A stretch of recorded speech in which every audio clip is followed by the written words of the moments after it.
Hello, and welcome to SoberCast, where we provide AA speaker meetings and workshops in podcast format. We're an ad-free podcast, and if you enjoy listening, please help us be self-supporting by visiting Sobercast.com, look for the donate link, and drop $1 or $2 into our virtual basket. We hope you enjoy the podcast. Have a great day. Okay, so moving on, the Family Afterward. Very exciting. Chapter 9. Okay. So he says in the middle of the first paragraph there, right? He says, all members of the family should meet upon common ground of tolerance, understanding, and love. Okay? This involves a process of deflation. The alcoholic, his wife, his children, his quote-unquote in-laws, each one is likely to have fixed ideas about the family's attitude towards himself or herself. Each is interested in having his or her wishes respected. We find the more one member of the family demands that the others concede to him, the more resentful they become. This makes for discord and unhappiness. My experience was certainly that. In the outside world, in outside issues, they call that the identified patient. Okay, when you look at the structure of the family structure, that's the person who causes triangulation in relationships. That's the person who the entire family structure is based upon. And once they get into recovery, now there's a whole different set of rules that go along with that. Oftentimes, children and spouses say things like, I liked you better when you were drunk, at least we knew where you were. These types of things. I mean, that's just one of the most... that just shows how alcoholism makes the family unit entirely sick, that the family unit would say, we liked you better when you were drunk. That's how insidious is alcohol, right? Okay. So, and then he says, well, why? And why? Is it not because each wants to play the lead? Is not each trying to arrange the family show to his liking? Is he not unconsciously trying to see what he can take from the family rather than give? Which is pretty natural in the family structure, right? Hey, look at this again. He says, cessation of drinking is but a first step away from a highly strained abnormal condition. Okay, so it's not the end of the condition, it's a first step. Right? The doctor said to us, years of living with an alcoholic is almost sure to make any wife or children neurotic. The entire family is, to some extent, ill. Yeah, so it's our fault. Really, that's how it works. And people don't want to accept that. They don't think, oh, no, it's not really. Yes, it is. No, it's not. Yes, it is. No, it's not. Whatever, right? Let families realize, as they start their journey, right, that all will not be fair weather. Right? It doesn't get better. It gets worse. Each in his turn may be footsore and may struggle. There will be alluring shortcuts and bypaths down which they may wander and lose their way. Suppose we tell you some of the obstacles a family will meet. Suppose we suggest how they may be avoided, even converted to good use for others. The family of an alcoholic longs for the return of happiness and security. They remember when father was romantic, thoughtful, and successful. Today's life is measured against that of other years. When it falls short, the family may be unhappy. Now, I know that's a personal experience of mine. I had, when I was sober almost 9 years, I had some outside issues come up. And as the result of that, how my life unfolded after that was compared to my life previous to that. And I was accused of being lazy, accused of not wanting to work or not wanting to pull myself up by my bootstraps, and just take it by the reins, all the notions of things that were outside the realm of my control. Okay, so that was, in a way, and then of course it was blamed on my alcoholism and not the real factor. So as the result of that, it took longer for me to get the proper help that I needed for that particular instant. Now, I don't know about anybody else, but I still do that. I still compare my life of today with the best portions of my life yet. Okay, so 12 years ago, 13 years ago, I was doing much better financially. I had more things. I owned my own home. I had stuff. Things that I thought defined me and made me who I am. So I don't have those things now. So a lot of times I look at, well, I'm not doing as well as I was. And then sometimes I look, well, I'm doing actually a lot better than I was. And, so it's always that flip-flop, that back and forth thing of like, how am I doing today? So I really, it becomes like I need to stay focused on today sometimes, right? Family confidence in Dad is rising high. The good old days will be back, they think. Sometimes they demand that Dad bring them back instantly. God, they believe, almost owes them recompense on a long overdue account. But the head of the house has spent years in pulling down the structures of business, romance, friendship, health. These things are now ruined or damaged. It will take time to clear away the wreck. Though old buildings will eventually be replaced by finer ones, the new structures will take years to complete. Now, isn't that cool that he uses that phraseology in describing the process of recovery? Now, remember, he used that in knocking down that old dilapidated house and laying the foundation, putting cornerstones in place, building a new arch. The key to life and happiness, or the key to the future, is within the fourth step, and just all these wonderful structures, and he brings that back. Okay? Because we were only just building a small base of that. Right? So what do we have, really? We have some walls, a foundation, some walls, an unlocked door of an archway is ultimately what we have. I'm sure we want a nicer house than that. So it takes years of developing spirituality and spiritual growth for the new stones and new walls and new things to be placed within that. Right? So it's really cool that he puts that there. Father knows he is to blame. It may take him many seasons of hard work to be restored financially, but he shouldn't be reproached. Perhaps he will never have much money again, but the wise family will admire him for what he is trying to be, rather than what he's trying to get. Now, my experience, as I told you, it still is that way.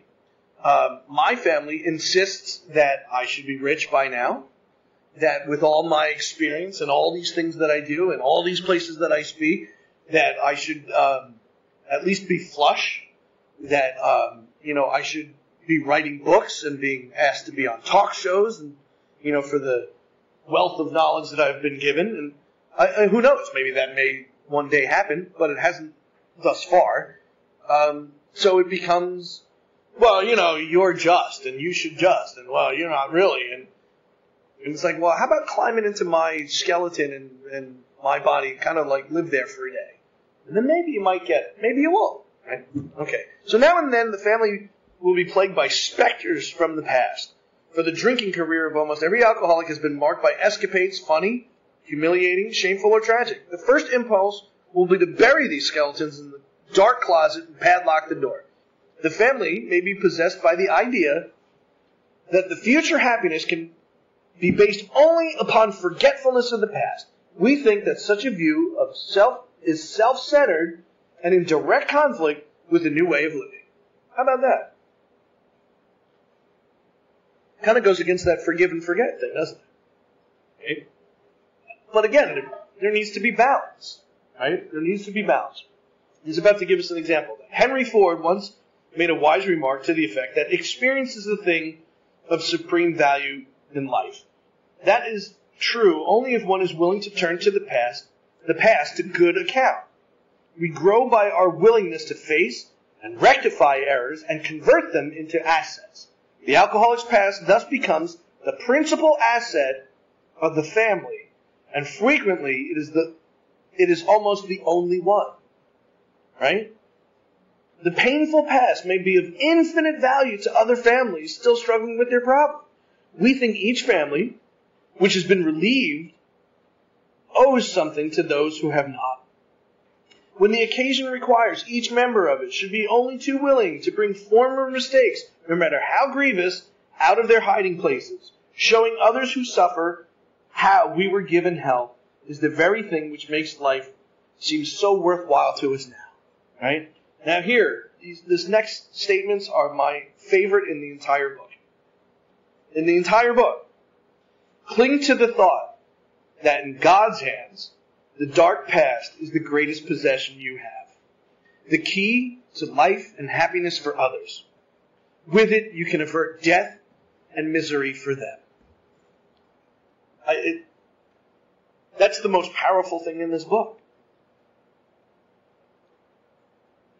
I have life experience. Not all is rosy.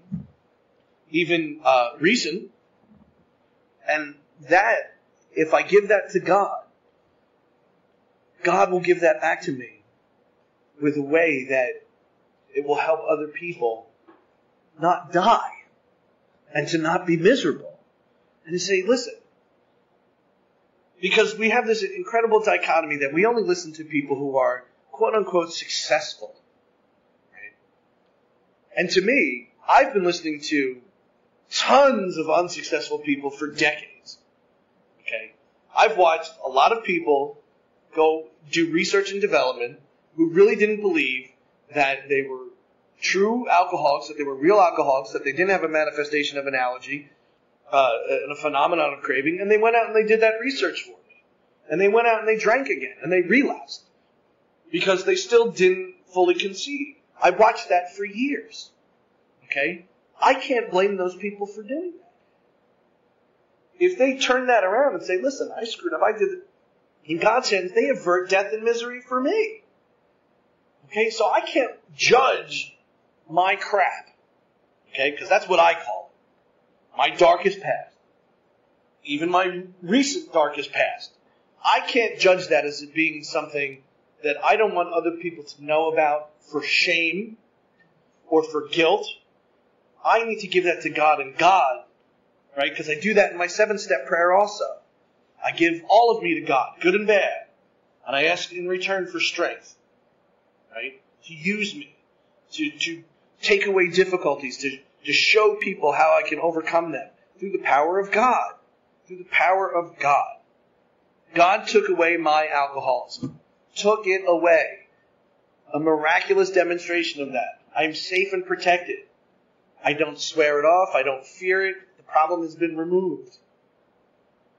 Okay? But yet people doubt that. How long does it need to take? I need to die not picking up a drink in order for somebody to believe that? And then maybe they'll believe that years later? Because apparently 22 years of doing that is not enough.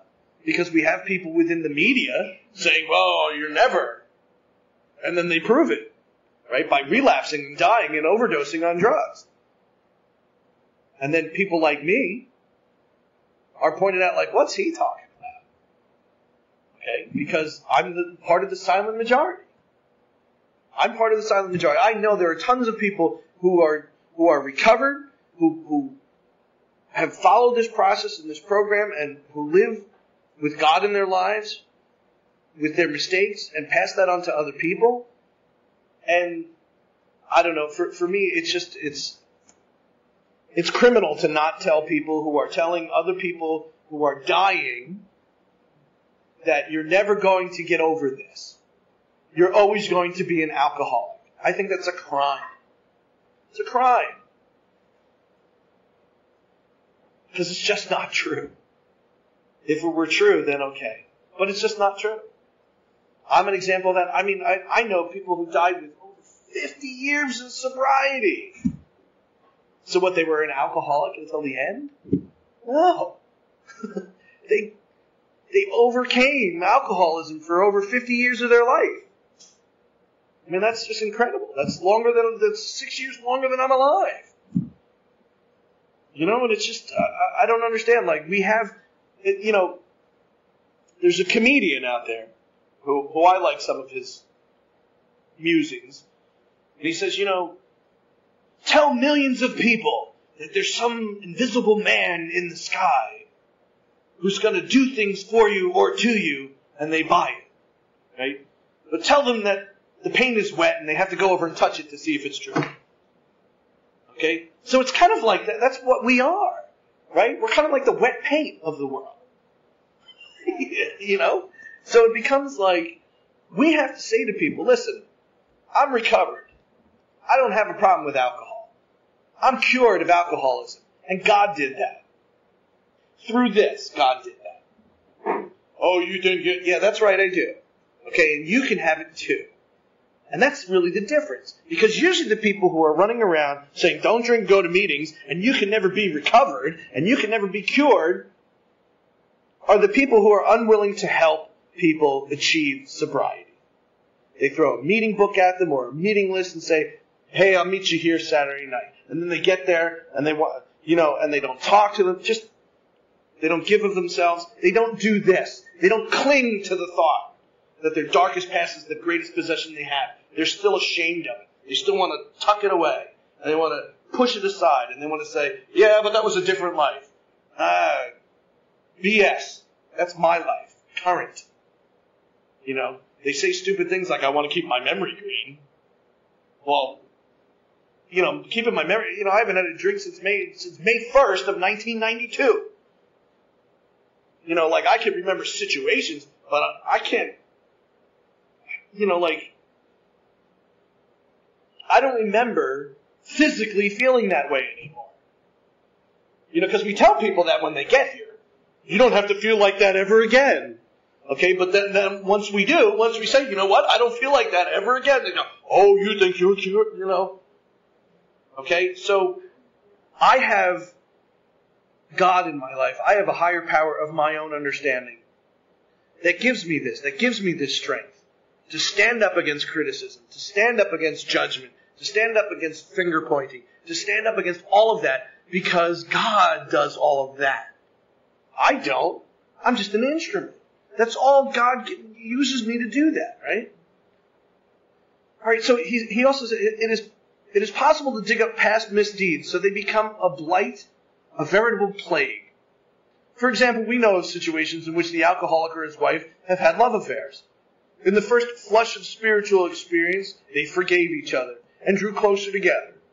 The miracle of reconciliation was at hand. Then, under one provocation or another, the aggrieved one would unearth the old affair and angrily cast its ashes about. A few of us have had these growing pains, and they hurt a great deal. Husbands and wives have sometimes been obliged to separate for a time until new perspective, new victory over old hurt pride could be re-won. In most cases, the alcoholics survive this ordeal without relapse, but not always. So we think that unless some good and useful purpose is to be served, past occurrences should not be discussed. Okay? Because it's only a matter of time before we start believing the things that people tell us about ourselves. Okay? I say that to people. If I believed half of the things that people said about me, I would drink. Or I'd be dead. I would kill myself. Because that's their own projection. It has nothing to do with me. Okay, I know my inequities. I know my wrongs. I know what amends I've made. I know what amends I still have to make. And I have a relationship with God that I have on a daily basis, on a morning, a nightly, and throughout the day. I have that within my life. So I can walk with my head held high and not worry about my past. So it's my past. It's not up for anybody else to judge. Mine. Okay, so if I'm okay with it, and God's okay with it, it's not up to anybody else to not be okay with it. Okay, and that becomes a wholesale basis for discredit. Right? Well, you know what he did 13 years ago? No, I don't really want to know.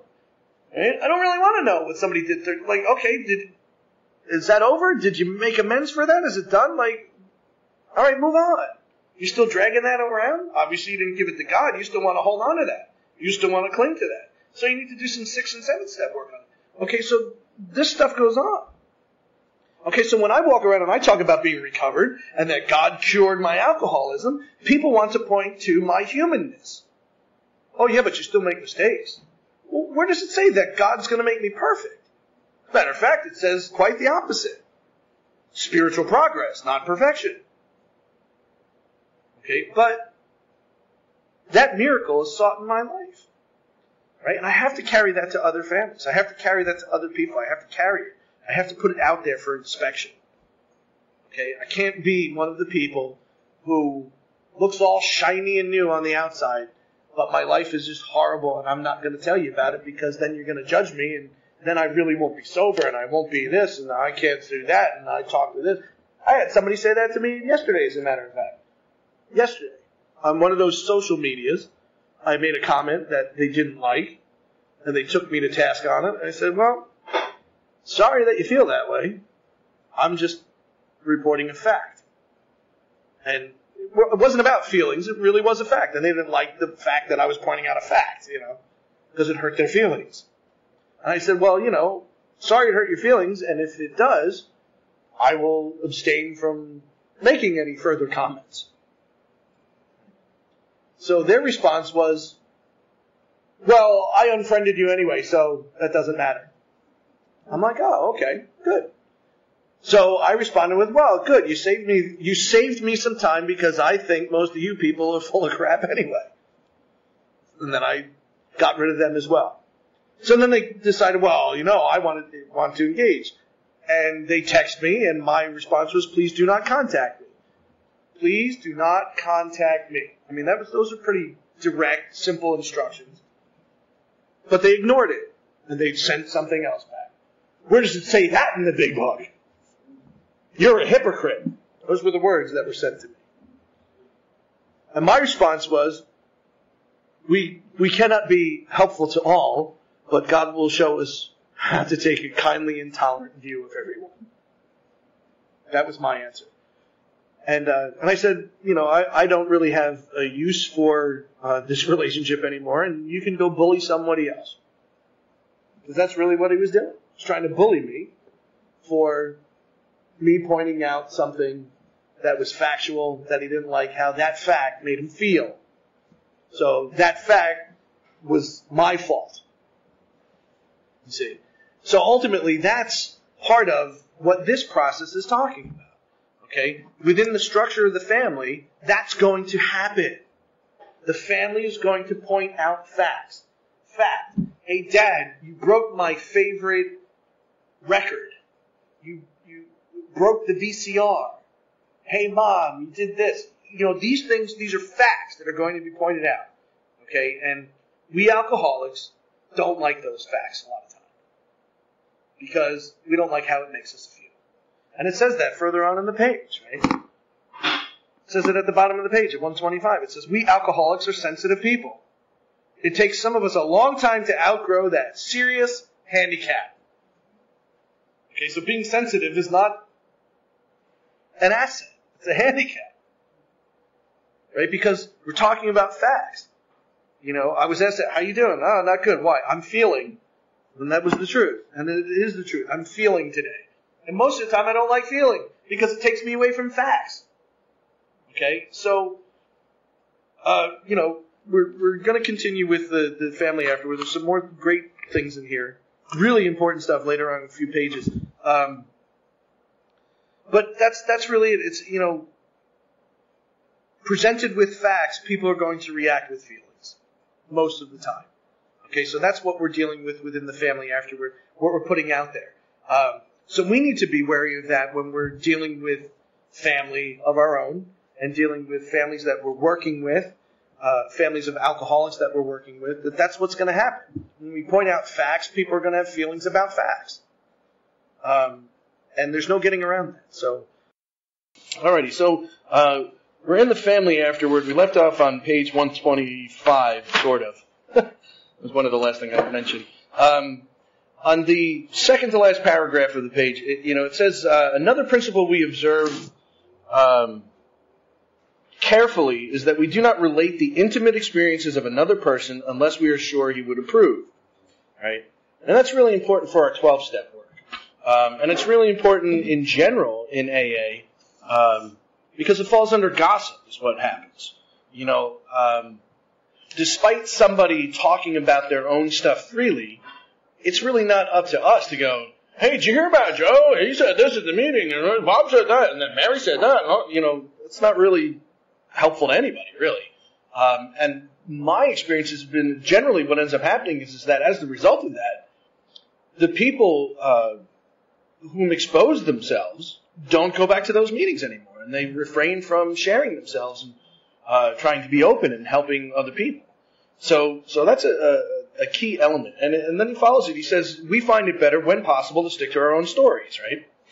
Now, there's that dichotomy, okay? Now, I've heard people talking about, every time I try to talk to somebody, tell them about what's going on with me, they always start telling me about themselves. They just don't, they never shut up. It's always about them, right?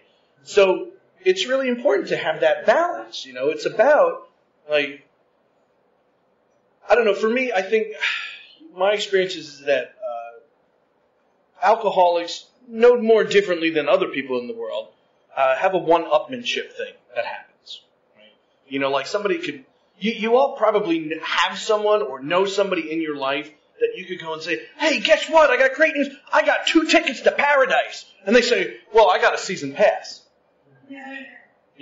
So it becomes that balance of, all right, well, we have to have that measure of listening. Not just hearing or waiting for our turn to talk, but really listening. And that's a really key element to doing 12-step work, because then we hear things that they may not have told other people, or they may not even realize that they're saying themselves, right? So, and then he goes on, he says, we alcoholics are sensitive people. And I think that's probably one of the truest statements in this entire book. And of course you have the gamut of types of people within AA. You have the hand-wringers that come in, and everything, they're afraid of everything, and they want to, and then you have the criers that just, I'm so grateful today that I'm sober, and then you have the people, there's a guy out in California in LA, he's a famous actor, and he always talks, he's a little Mexican guy, and he talks about the scaredy cats in the back. He said, you see them, they're scaredy cats, they stand in the back of the room, they fold their arms like that, and they're all got tattoos, and they're really scaredy cats, because you probably go up and talk to them and they cry, and you know who they are. They're the people that come in and they still have that street bravado and that, listen, there are no tough guys in AA. There just aren't. There are people who may front themselves as tough guys. Tough guys are homeless people who live in Minnesota, Buffalo, and Chicago in the winter. Those are tough guys. I'm not, I like heat. I like a bed. I like food. I like to be comfortable. I stayed in my car maybe 5 minutes longer because there was air conditioner in there. And I was like, oh, it's too hot. I'm not getting out. I'm not a tough guy. I stopped being a tough guy a long time ago. Because it didn't serve any purpose. And all it did was keep people away from me. Right? And then I complained. No one ever talks to me. Well, look at you. Of course they're not going to talk to you. You look like you're going to kill them. It's like, no, I don't feel that way, And then it's followed up by, somebody pointing it out to me. You're pretty sensitive. And my answer is, what do you mean I'm sensitive? Okay, exactly, right? And, Bill, he even says, it takes some of us a long time to outgrow that serious handicap. Right? It says being sensitive is a serious handicap. Because what does it do? Okay, if we're sensitive, everything's about feelings. Okay, now, you people hear me talk about this all the time. If we're going to get well, it needs to be about facts. It doesn't need to be about how we feel. Right? Because feelings is what kept us drunk. We drank because of feelings. We were restless, irritable, and discontented. Feelings. Right? And we needed a sense of ease and comfort that came at once from taking a few drinks so we could feel better. The facts of the matter is that we're generally malcontents, right? We're discontented. We just don't like what's going on, right? So, and we're control freaks, so we can't do anything about it. So we just have to sit with what's going on, and that makes us irritable, right? And then we're restless because we don't want to stay right where we are. So we go, I gotta get out of here, right? So most of us found alcohol that quieted all that crap, right? We had that sense of ease and comfort, that, yeah. And then we didn't care what was going on. Or maybe we ranted about it and then passed out or something. But it becomes that type of thing. It's a handicap. So being sensitive is a handicap. And I know for me, when I'm being sensitive, I'm handicapped. Because I'm not hearing anything that you're saying to me. I'm ill-equipped to help anyone. I'm a ball of emotions. I'm saying the 7 words that you can't say to Tim. Yeah, I know, but you don't understand. And in all different, somebody will try to tell me some sort of fact that may be helpful to me. I'll say, well, yeah, I know, but you don't understand. And I've become very adept at saying that same thing without saying those words. Right? I hear what you're saying. Let me tell you what I'm thinking. Right? It's the same thing. Yeah, I know, but you don't understand. Right? So I need to be able to move from feelings. So when I'm in feelings, there's generally something wrong with my spiritual state. Right? There's generally I'm not connected to God. And that don't get me wrong, we aren't robots. Okay, but the problem with my feelings is that they're not appropriate to the size of the situation. Right? Like when I'm angry, it's usually not like I'm a little miffed or like I'm a little annoyed. I'm like really effing P.O. You know what I mean? Like that's over here. When I'm happy, it's generally not like, oh, this is, like whistling or something. I don't usually like stroll and whistle. I'm usually like overexcited I'm zealous about something. Isn't this great? So most of the time, my emotions are not in direct proportion to the situation. Right? So the only thing that I have found that kind of keeps me from going from the peaks and valleys of emotions and to the rolling lasagna hills is God.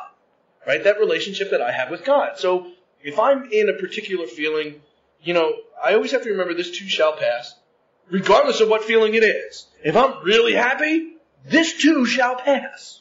Right? If, it's crappy, this too shall pass. And then maybe it'll come back. That's always the key, that's always one of the things that people in AA get hung up on. Like, this too shall pass, and then it passes. And then they think it's gone forever. Like, I'm never going to feel that way again. No. You'll probably feel that way 10 minutes after it passes, depending on the situation, So there needs to be some measure of that. And within the family afterward, it's good that he's putting it out there to families so they understand that about the alcoholic, that they're sensitive, that let's say, mom or dad or the wife or the husband or the kids or whatever says, you didn't clean this plate good enough. And the appropriate response to that would be, oh, yeah, okay, I see it. Yeah, well, here, let me clean it again. Oh, I'll do better next time. But usually what do alcoholics do? They take the plate and smash it against the wall. Right? And they go, how about now? Is it clean? Right? Because that's what we do, because we're little kids shaking our rattles at the world when we get sober. Right? So then he goes on and he says, many alcoholics are enthusiasts, right? They run to extremes. At the beginning of recovery, a man will take, as a rule, one of two directions. He may either plunge into a frantic attempt to get on his feet in business, or he may be so enthralled by his new life that he talks or thinks of little else. In either case, certain family problems will arise. With these, we have had experience galore. Right? Some of you have probably experienced this. Some of you probably experienced this with people that you try to help. As soon as they get sober, they're feeling a little better, their head clears up, now they're going to conquer the business world. Oh, I got to go out, and I got to get a job, and I'm going to work on Wall Street, and I'm going to reinvent Wall Street, and we kind of let them go. Like, okay, well, let me know when you crash, and I'll be here, and then maybe we could do some steps. Right? And then we have the other side of it. Then we have people who get involved in AA so deeply that nothing else matters. Right? Well, Bobby has a concert tonight. I can't be there. I have my home group tonight. You need to be at Bobby's concert, man. You can't replace being irresponsible with drinking and doing the wrong things with being irresponsible in AA. Okay? So there's that balance. We're constantly looking for balance, right? So then he even gives the warning in the next paragraph. He says, we think it dangerous if he rushes headlong in his economic problem. The family will be affected also, pleasantly at first, as they feel their money troubles are about to be solved. Then not so pleasantly as they find themselves neglected. Dad may be tired at night and preoccupied by day. He may take small interest in the children, and he may show irritation when reproved for his delinquencies. If not irritable, he may seem dull and boring, not gay and affectionate as the family would like him to be. Mother may complain of inattention. That's a personal, Bill experienced that with Lois. That was a constant thing that he did. He neglected her constantly, and she writes about it and lets us all know that. They are also disappointed and often let him feel it, right? They let him feel it. You disappointed me.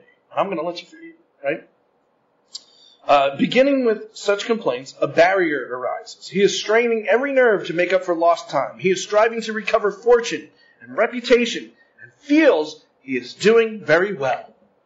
I'm doing very well. I'm going to work every day. I'm bringing a paycheck home. I'm here. I'm not drunk.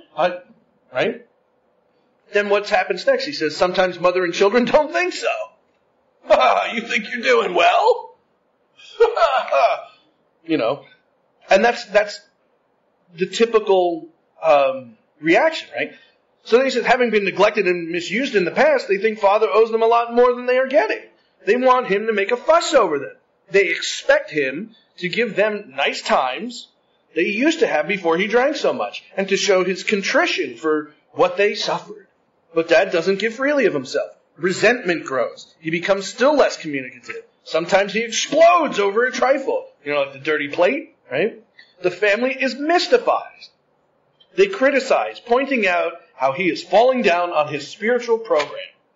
Now, I experienced that early in recovery because, what ends up happening, and I know you know this expression, a little knowledge can be dangerous. So what ends up happening is that the family members get some knowledge of what AA is and what it's supposed to be, and that we're supposed to be living a spiritual life, and we're supposed to be more God-centered, and we're not supposed to be the people that we were before drinking. But the problem is that it's not an overnight matter. Okay? It's not, I quit drinking and poof, I'm the person you want me to be. Right? That just doesn't work that way. Okay, so then he gives some advice. He says, this sort of thing can be avoided. Both father and family are mistaken, though each side may have some justification. Some, right? It is of little use to argue and only makes the impasse worse. Right? There's that expression that I'm sure everyone in AA has heard. Would you like to be right or would you like to be happy? And my answer is always, well, I'm quite happy, but I'm right. So the family must realize that Dad, though marvelously improved, is still convalescing. Okay, he's still feeling the effects of his alcoholism, physically, mentally, spiritually. He's not there yet. Right? Okay. They should be thankful he is sober and able to be of this world once more. Let them praise his progress. Let them remember that his drinking wrought all kinds of damage that may take long to repair. If they sense these things, they will not take so seriously his periods of crankiness, depression, or apathy, which will disappear when there is tolerance, love, and spiritual understanding. Okay, now, that sounds very noble, and what a wonderful Norman Rockwell picture that was painted, right?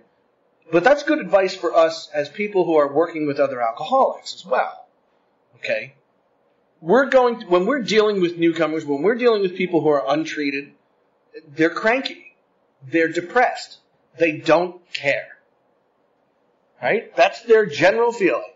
I don't care. It's just, what's the matter with you? I'm depressed. Okay? So, if we combat that with, well, what are you depressed about? Well, why don't you care? Well, what are you cranky about? If we're hitting it with the same kind of frothy emotional appeal that's talked about in the doctor's opinion, little is going to be done. But when we're tolerant, and we have spiritual understanding, and we offer love, and we offer patience, a lot of times what ends up happening is that the person who's going through that starts to talk a little more. They start to communicate their feelings more. And they're open to hearing a solution to their problem. Okay? And one of the greatest examples of that expression is, well, do you want to live in the problem or do you want to live in the solution? And invariably everybody says, well, I want to live in the solution. But they're full of crap. They really don't. Some days they just want to bitch. Some days they just want to be depressed. Some days they just want to not care. Right? Some days they just want to be cranky. So, the loving thing to do is to say, all right, well, let me know when you're done with that. I'll be here. Have fun. We know how that works out for you. How's that working for you? So if we're presenting it that way, we're giving spiritual understanding, right? Because we are that person also. We're no different than the person who feels that way, because on any given day, I mean, that's one of my favorite expressions, is thank God we're not all sick on the same day. Right? Because we have measures of regardless of being recovered or how much sober time you have, you're going to have human days. And then there's going to be somebody else who may not be as sober as long as you are, or may not be recovered as long as you are, but they're having a very spiritual day. Okay? And that could help you. So it's really important not to be like, how long are you sober? Oh, you got nothing to say. You know, like for every year that you accumulate, you're drawing a line, and anybody with less time than that just kind of doesn't count. So what ends up happening when you do that is you have less and less people to talk to. Okay, because it's rare to accumulate time in recovery, believe it or not. So there's a lot more. I talk to a lot more people who have less time than I do than more. That's just the reality of it. So it's really important to bring this into our own programs in recovery, right? So here's what's important too. Here's a little confessional from Bill. He says, the head of the house ought to remember that he is mainly to blame for what befell his home. Fact. He's mainly to blame. Okay? And most alcoholics are sensitive, and they don't want to hear that. They don't want to hear that it's their fault, that mom and the kids are screwed up. Well, it is. They're mainly to blame. So then it becomes like, okay. So then he says he can scarcely square the account in his lifetime. But, right, here's the warning. He must see the danger of over-concentration on financial success. Although financial recovery is on the way for many of us, we found we could not place money first. For us, material well-being always followed spiritual progress. It never preceded. Right? I've watched that happen all the time. I'm sure most people have experienced this too. Somebody gets that dream job and they're ready to go, and then their spiritual stuff starts to fall off. The things that they were doing that got them that dream job start to fall off. I don't have time. I got this job and I'm working too much, so I can't really afford to be going to as many meetings or helping as many people or doing as much, in AA, not understanding that that's the girl they took to the dance in the first place. So they kind of like start ignoring it. And then what happens? They if they're single, they find him or they find her. And now, as I like to say, they have a new higher power. Okay, so now you got the job, and now you got the new higher power, and then what's next? You get the place, too. You get the place you always wanted to live. That's like the trifecta. And inevitably, what ends up happening is that the spiritual stuff goes out the window. That's not first. God always has to be first. I heard this plenty of times. It's happened in my life. I believe it 100%. Whatever we put in front of our recovery, God is going to take away. Whatever it is. Family, jobs, him, her, stuff, whatever it is, God takes it away. I've never seen it fail. Never. Never seen it fail. It may take longer for some people than others, but, whatever somebody puts ahead of their recovery, God takes it away. So, for me, God needs to be first. It's always God, then recovery, and then everything else. So the highest anybody is ever going to get on the list is third. Okay? And the unfortunate reality of that is that most of the women that I date are in recovery and they're in AA, and they don't like being third. Because they want to be first. Me, then God, and then you. It's like, sorry, it doesn't work that way. Oh, well, you're Mr. Spiritual, aren't you? So these are some of the things that go on. Right? So he says, since the home has suffered more than anything else, it is well that a man exert himself, right? He is not likely to get far in any direction if he fails to show unselfishness and love under his own roof, right? So I'm sure you experienced this. Do you know people who they're in AA and they're paragons of recovery in the rooms, and at home they're like the same drunk that they were. They're selfish with their family. I, me, and then, and the relationships are still broken and they're still dead. So I had a sponsor that he passed last year. He died of cancer, and he died with 23 years of sobriety. And I met his son for the first time. And I said, "Oh yeah, he was my sponsor. He was a good man." And he said he had his moments. After 23 years of recovery, right? Like, so what happened there? What amends weren't made? You know, did he make amends? And the son is still like. But this man often shared that he had regrets with his family, and he felt that nothing could ever be done about it. And obviously, it was true to some extent, because that was the reaction that I get from his son, like the first time I meet him. He had his moments. Wow. After 23 years, he could scarcely square the account in his lifetime. Right? That's sad. So, we know there are difficult wives and families, but the man who is getting over alcoholism must remember he did much to make them so. So he repeated it again. Right? You're the one who caused this problem, so knock it off. Right? Each member of a resentful family begins to see his shortcomings and admits them to the others. He lays a basis for helpful discussion. These family talks will be constructive if they can be carried on without heated argument, self-pity, self-justification, or resentful criticism. Little by little, mother and children will see they ask too much, and father will see he gives too little. Giving rather than getting will become the guiding principle. And it's just, I think we just saw like the premise for Father Knows Best, or, you know what I mean? Like the 50s sitcoms going on. So like, okay, yeah, this is an ideal that we're trying to achieve, but you know, we are dealing with recovering alcoholics and recovered alcoholics who our nature is that we're selfish and self-centered. So that rubs off on other people. Okay?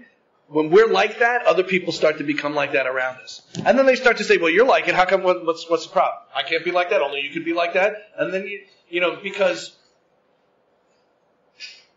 our wives, our husbands, our children, our parents, they all know how to push our buttons. Right? They probably installed them in the first place. So the trick is to get God to cut those buttons. Right? So again, it has to be about dealing with facts. And if feelings come up, they need to be acknowledged and saying, okay, I'm feeling this way, and perhaps we could talk about this some other time. You know, communication is huge, right? Okay, assume on the other hand that Father has, at the outset, a stirring spiritual experience. Are you ready for this? Overnight, as it were, he is a different man. He becomes a religious enthusiast. He is unable to focus on anything else. As soon as his sobriety begins to be taken as a matter of course, the family may look at their strange new dad with apprehension, then with irritation. There is talk about spiritual matters, morning, noon, and night. He may demand that the family find God in a hurry, or exhibit amazing indifference to them, and say that he is above worldly considerations. He may tell mother, who has been religious all her life, that she doesn't know what it's all about, and that she had better get his brand of spirituality while there is still yet time. I experienced that, certainly in my house. My father did that for sure. And then you had the extra added bonus that I was in recovery at the same time. So then it was always, oh boy, you know, that's just listen, it goes back to the same thing that we talk about in personal recovery. Somebody's God is their own business. How they deal to have a relationship with that higher power is their own business. If they're having a relationship with their higher power, that's wonderful. If they're not, encourage them to do so. And then shut up.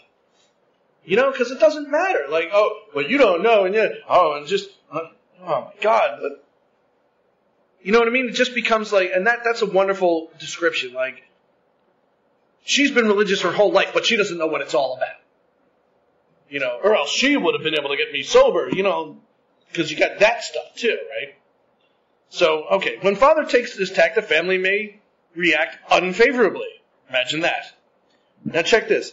It says, they may be jealous of a God who has stolen Dad's affections. While grateful that he drinks no more, are you ready for this? They may not like the idea that God has accomplished the miracle where they fail. Ooh, controversy. God created a miracle of recovery where humans fail. It says it right there in the book. I'm not making it up. There it is. Right? They often forget Father was beyond human aid. They may not see why their love and devotion did not straighten him out. That is not so spiritual after all, they say. If he means to right his past wrongs, why all this concern for everyone in the world but his family? What about his talk that God will take care of them? They suspect Father is a bit balmy. Right? He's not so unbalanced as they may think. Many of us have experienced Dad's elation. We have indulged in spiritual intoxication. Spiritual intoxication. That's heavy-duty words right there, man. I guarantee, if you haven't experienced it yet in AA, you will. And you may experience it yourself. Right? That, nothing matters but God. All about God. And you pray, and you're pious, and you meditate in God. And, I have to go down to the river and pray because I feel close to him there. And the sunrise and the sunset. And, no, I don't have time for you. Man, what are you talking about? Like, get to work and help somebody. But that intoxication it's incredible because it's an overindulgence, right? Intoxication, meaning being poisoned, in poison. That's what intoxicated means. You're in poisoned. Okay, so if you have too much God, you're going to be poisoned by it. Right? We all know people who are like that. They run around and they tell us that our brand of God is wrong, and if you don't believe this, and you're wrong, and you're going to hell, and oh my God. Good luck. God bless, right? Like a gaunt prospector, belt drawn in over the last ounce of food, our pick struck gold. Joy at our release from a lifetime of frustration knew no bounds. Father feels he has struck something better than gold. For a time he may try to hug the new treasure to himself. He may not see it at once that he has barely scratched a limitless load, which will pay dividends, conditional, only if he minds it for the rest of his life and insists on giving away the entire product. Wow. Can't keep any of it. Can't keep it. Got to give it away. All the time. When you're feeling spiritual, you better go help somebody else. Immediately. And it's limitless as long as you continue to mind it. You can't stop. It's got to go on, right? Okay, if the family cooperates, Dad will soon see that he is suffering from a distortion of values. He will perceive that his spiritual growth is lopsided. That for an average man like himself, a spiritual life which does not include his family obligations may not be so perfect after all. Right? I say that all the time to people. How are you doing with your family? Where are they in your life? Are you spending time with your family? Are you having dinner with your family? Are you going to your children's events? Are you there? Are you having conversations with your wife in the morning, at night? Are you making time to have couple time? Are you doing these types of things? That's important. Those are spiritual things. Those are mining your gold and giving it away to other people. Right? Most of you know I'm not a meeting guy. I need a meeting. All right, I'll give you an example. I was at a friend's house Saturday night, and her and her husband are having a hard time getting out because they have a 1-year-old child. And I said, well, you need to ask for help, and we'll be here, and I'll come and babysit. And there's other people, and yeah, I know, but you don't understand what I got. And so then another woman who's the wife of another guy in the program showed up, and her and then my friend, the three of us were talking, and she's talking about she's having medical issues and medical struggles. And her husband at this point is like, wah, and shaking his rattle, right? And he's not being there emotionally, being the emotional support for his wife. And she articulated that quite clearly. She says, I feel that I can't be in crisis and have my thing going on because your crisis is more important than my crisis. Which is 100% true. I know this guy a long time, and it's 100% true.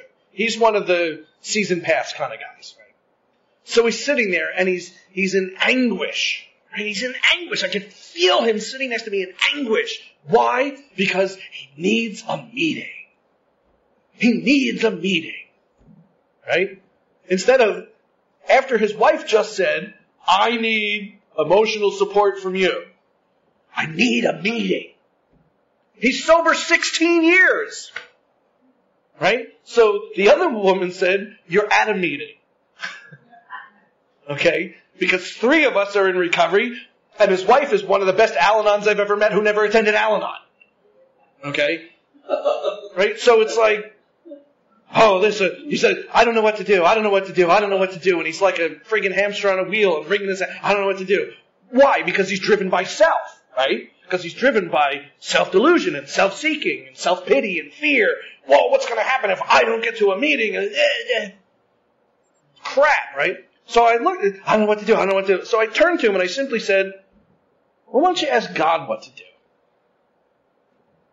And shockingly, and I even said this, I said, thank God I was sitting down when he said this. He said, you know what? You're right. That's a good idea. I mean, really, I sat back in my chair. I couldn't believe he said it, right? So he's the whole time, still, like, seething. He's like, seething angst, right? So he finally goes, so then he says to his wife, he says, well, what do you think? She says, well, I don't want you to go, but you do whatever you want. That's the proper Al-Anon response, for sure, right? You asked me, I don't want you to go, but you do what you want. So within 5 minutes, he gets, I'm going to a meeting. Right? So he goes to give her a kiss goodbye, and she doesn't give him a kiss. He's like, thanks. She's like, what? I said goodbye, have fun. So I queried, I said, well, why didn't you give him a kiss? She said, I didn't feel like it. I said, oh, okay. See, and I was more, I wasn't judgmental, I was gathering information. See, because for me, when I'm in a relationship, I look at it from the perspective of no matter how annoyed we are at each other, if we're leaving each other's presence, we say goodbye, we say I love you, and we kiss. Just in case one of us dies. Okay? I like to hedge my bets, you know what I mean? And not go to bed angry, you know, those types of things. So that's why I was asking. I said, you don't have that rule? She says, no, not really. I said, oh, okay. So it was really interesting to watch somebody at 16 years of recovery still in a place where this is not happening. That a spiritual life which does not include his family obligations may not be so perfect after all. And he probably went to the meeting and talked about how important it was for him to get to that meeting. Right? I just spent the whole day with my family, and I mean, there was a whole drama going on, you know. And it always amazes me that, listen, don't get me wrong, I think it's wonderful if somebody feels that they need to go to meetings and help people all the time, that's great. But if you have a family that is telling you, I need you, and you're saying, well, okay, well, I need to take care of me before I take care of you. Oh man, you're just way off the beam. You know, so that was it's amazing. I just love that God does those things, puts those wonderfully practical examples in my life, so it's not just words on paper, that I could share that with you people, right? Okay? So then he says, if the family will appreciate that Dad's current behavior is but a phase of his development, all will be well. In the midst of an understanding and sympathetic family, these vagaries of Dad's spiritual infancy will quickly disappear. Well, some quicker than others, and sometimes quickly, sometimes slowly, right? Okay. At the bottom of the page, it says, instead of treating the family as he should, he may retreat further into himself and feel he has spiritual justification for doing so. And I just illustrated a great example, right? Though the family does not fully agree with Dad's spiritual activities, they should let him have his head. Okay? And that's exactly what this woman did. All right, whatever. Right?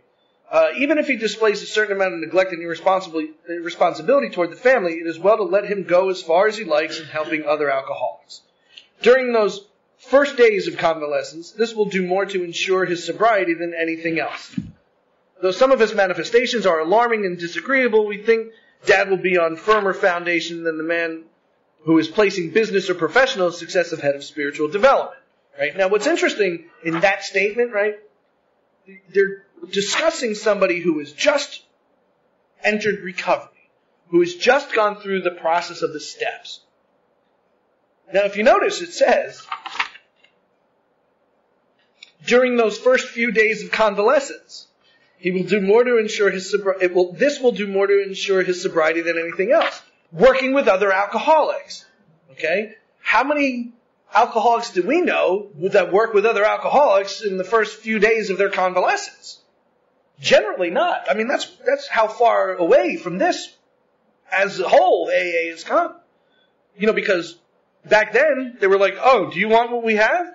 Okay, we'll tell you what we have. Okay, no? All right, bye. Oh, you do? Okay, this is what you're going to do. And they were through the step process. There was no like, oh, I have to wait 30 days. My sponsor doesn't think I'm ready for a post-op. There was none of that crap going on. You were dying. You're dying. Do you want to die? No, you don't want to die? Okay, this is what you need to do to live. You must do these things. Okay. Right?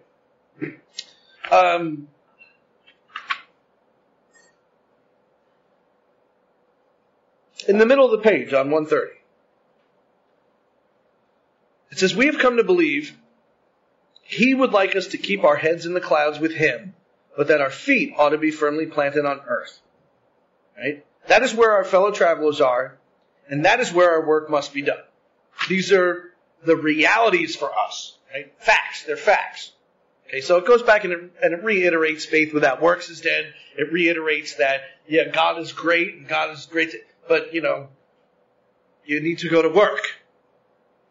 God's going to provide. But you need to do the Goya program, as I always like to say. The Goya program, right? Get off your ass. That's the Goya. So,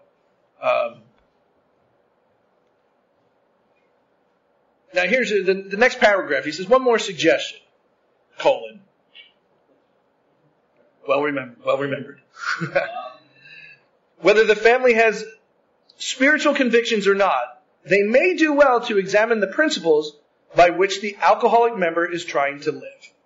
They could hardly fail to approve these simple principles, though the head of the house still fails somewhat in practicing them.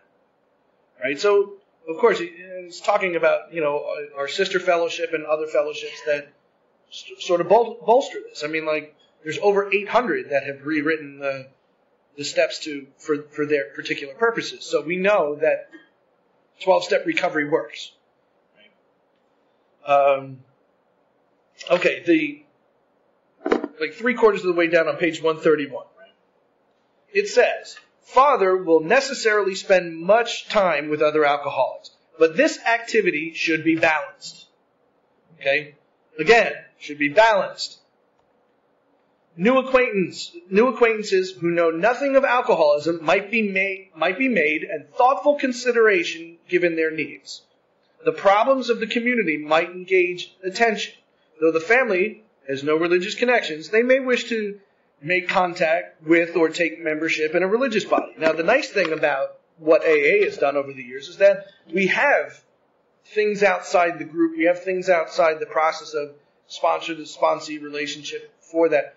We have AA activities, sober activities that go on that people as a family can get involved in. Sober picnics that go on. Districts have them. Areas have them. Intergroups have them. Some people are like, I'm going to one on Labor Day, which has been going on for 29 years since the guy got sober. He's had a Labor Day picnic and a Memorial Day picnic every year. And they're just wonderful, and they're open to everybody. And if you want, I'll give you the address. You take a ride down. He never has a problem with that. Oh yeah, you're new? Hey, great, come on. And he'll tell you the whole story, So, and they're always a lot of fun, right? Okay, page 132. 132. Ooh, we're getting into some really good stuff that I love on these pages, right? Okay. In the middle of the page, that first full paragraph, it says, we have been speaking to you of serious, sometimes tragic things. We have been dealing with alcohol in its worst aspect, but we are in a glum lot. If newcomers could see no joy or fun in our existence, they wouldn't want it. You ready for this? I like this, Tim. It says, we absolutely insist on enjoying life. Isn't that amazing? We insist on it. Absolutely. That's so typical alcoholic, though, isn't it? Most people are like, I'd really like to enjoy life. It'd be nice. I'll go to work and have not us. We're like, I'm going to enjoy life, damn it.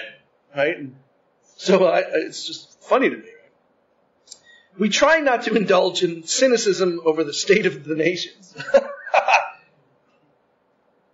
Nor do we carry the world's trouble on our shoulders. When we see a man sinking into the mire, that is alcoholism, we give him first aid and place what we have at his disposal. Right? So we give him first aid. We don't take him to a meeting and give him a cup of coffee. We take him to a detox. Or we take him to an emergency room. Unless there's somebody in the meeting who's willing to babysit them and take them through their detox process. Okay, but that doesn't go on a lot anymore. So that's what we do. We give them first aid and then we place what we have to offer. We have this program of recovery that requires a God and will help you overcome your drinking. Then we have a fellowship of people who hopefully have gone through that process themselves and who have experienced that. And who will love you till you can love yourself anyway. So why don't you come on in? The insanity's warm. Right? Okay. And then here, this is important. This is the antithesis. You hear this in other middle-of-the-road meetings. You hear this in the don't drink and go to meetings. And this is the opposite of, I'm tired of hearing all those war stories. Right? It says, for his sake, we do recount and almost relive the horrors of our past. Okay? So we tell about our stories. We say, hey, this is what I did. But we need to make sure that we're telling you what happened and what it's like now. You know, and that's generally what we miss in speaker meetings. Because most of the time speaker meetings are what it was like, and what it was like, and what it was like, and I got sober and I'm in A, thank you. Right? Oh yeah, that's great. That was a great story, wasn't it? I'm like, no, where's God? He's a crazy person. Oh, you're just critical. Yes, I am. Thank you for the fact. Okay. Right? But those of us who have tried to shoulder the entire burden and trouble of others find we are soon overcome by them, right? You know those people who they don't want anybody else talking to their sponsees, right? That's my sponsee, don't you talk to them, and you just listen to me, you just listen to me. And those people are insane. They're worse than the newcomers, right? Because you watch them and they start going, oh my God, my newcomer's doing this. Hey, if you want some help, no, I got it. Well, you got it already, Okay. So, this is wonderful. I love this. So we think cheerfulness and laughter make for usefulness. Right? I laugh all the time, as much as I can in meetings. It annoys people how much I laugh in meetings and joke around. People used to give me looks, especially in LA. They used to give me, I had long hair too, so that was even worse. They'd give me the looks like, I'm like, the library is right down the street. You're talking, shut up. Go away. Because I'm not going to be that miserable person. I was looking for that. I told you that plenty of times. I wasn't going to be a miserable old curmudgeon. And if I'm going to be that, I'm going to go drink. I'm going to be miserable, I'm going to go drink, right? And then what does it say here? Outsiders are sometimes shocked when we burst into merriment over a seemingly tragic experience out of the past. Right? How many times do we do that? We hear people tell this ridiculous drunk story that only alcoholics get. Right? You're thinking of one right now. Right? And then you tell the story and we all burst into laughter and people who are not alcoholics go, that's not funny. And we're like, yeah, it is. Right? Okay? And then he says, you ready for this? He says, but why shouldn't we laugh? And here it comes. We have recovered and have been given the power to help others. Wow. That's awesome, right? See, I didn't make it up. It's in the book. Okay. Everybody knows that those in bad health and those who seldom play do not laugh much. And we love when people are new like that. Because we're like, hey, they're new. How do you know? Because we know that scowl. Right? We know how miserable life was, right? So let each family play together or separately as much as their circumstances warrant. Are you ready? This is great. I love that he puts this in here. We are sure God wants us to be happy, joyous, and free. We cannot subscribe to the belief that this life is a vale of tears, though it once just was that for many of us. But it's clear we made our own misery. Fact. It's not a feeling, it's a fact. We made our own misery. God didn't do it. Right? And here, this is great. I love this. This is one of my favorite. Right? It says, avoid then the deliberate manufacture of misery. You all have one of those people in your life who just deliberately manufactures misery. Doesn't matter. It could be the greatest day in the world and then come along and pee in your Cheerios. That's just going to happen. Right? Okay? He says, but if trouble comes, cheerfully capitalize it as an opportunity to demonstrate his omnipotence. Right? You all know Grace, my car. Right? You all know that story. That trouble came. Right? And I wasn't like, right? Then the car broke down on a Tuesday, the van broke down on a Wednesday, the next Monday I was here with Grace. Right? That was God. I capitalized that terrible, awful situation and gave you a wonderful story. Right? Isn't that cool? So then, this is a key element here too. He says, now about health, a body badly burned by alcohol does not often recover overnight, nor do twisted thinking and depression vanish in a twinkling. What's the matter with you? You quit drinking a week ago. Yeah, I quit drinking a week ago. Like that's okay. It says, we are convinced that a spiritual mode of living is a most powerful health restorative. Right? Hey, look what he says here. We, who have recovered from serious drinking, recovered, imagine that, are miracles of mental health. Mental health, right? Alcoholism is a mental illness that God cures through a miracle. That's what we are. We're miracles of mental health, right? But we have seen remarkable transformations in our own bodies, Hardly one of our crowd now shows a mark of dissipation, right? You know people, they get home, they were a mess, they were yellow, they had jaundice, they were just a wreck. And they transform. And you look, that's one of the greatest compliments I ever get in my life. When somebody says, I can't imagine you with the drinking problem. I'm like, wow. It's like, would you like some phone numbers? Because I could give you some, right? So it's really cool. And then he says, but this does not mean we disregard human health measures, right? All the people in AA who tell you don't take the pills for this and don't take the pills for that, right? And he says, God has abundantly supplied this world with fine doctors, psychologists, and practitioners of various kinds. Do not hesitate to take your health problems to such persons, right? That's AA's opinion about it. Most of them give freely of themselves, that their fellows may enjoy sound minds and bodies. Try to remember that though God has wrought miracles among us, we should never belittle a good doctor or psychiatrist. Now that's important. I say this all the time. A good doctor and a good psychiatrist. Because there's a lot of idiots that give alcoholics who just quit drinking, who are, they're nervous and they're anxious about things. That's okay. Here's some Ativan. That's okay. Here's some Klonopin. Here's some Xanax. Those aren't good doctors. They're not good doctors. They know nothing about alcoholism or addiction if that's what they're doing. So it's important to make clear, right? Okay, then he says their services are often indispensable in treating a newcomer and in following the case afterward, right? Now, on the next page, 135. The top of the page says, whether the family goes on a spiritual basis or not, the alcoholic member has to if he would recover. Okay? So that's AA's opinion. You have to. You want to recover? You need spirituality. You need God. Okay. Then it tells a nice story about the wife nagging him about drinking coffee and smoking too much, and he drinks. Right? Now you all know how I feel about that kind of crap. Okay? So then he says what he needs to do, right? He says he had to painfully admit, because he was wrong, dead wrong. He had to painfully admit that and mend his spiritual offenses. Though he is now a most effective member of Alcoholics Anonymous, he still smokes and drinks coffee. But neither his wife nor anyone else stands in judgment. She sees she was wrong to make a burning issue out of such a matter. Are you ready for this? Are you ready for this? This is so important right here. It says, when his more serious ailments were being rapidly cured.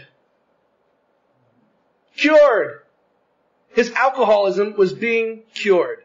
Yes, that says it right here on page 135 in the big book, in the book called Alcoholics Anonymous. Right? So then he says, we have three little mottos which are apropos. here they are, first things first, live and let live, easy does it. Okay? So, once again, my, zeal, my gusto, my insistence that we can become recovered and cured is right there in black and white. I didn't write this book. Oh my God, do I wish I had. But I can read and I can comprehend. And that's what it says. Yeah, the coffee problem and the smoking problem haven't been cured. But his alcoholism is being rapidly cured. Cured! Rapidly. Awesome, right? Alright, so next week I'm going to start on the Chapter 2 employers, which is so key that if you're working with other people and you're doing 12-step work, you need to pay attention to Chapter 10 because there's so much stuff in here about sponsorship that's never talked about. So, that's it for this week. Thanks.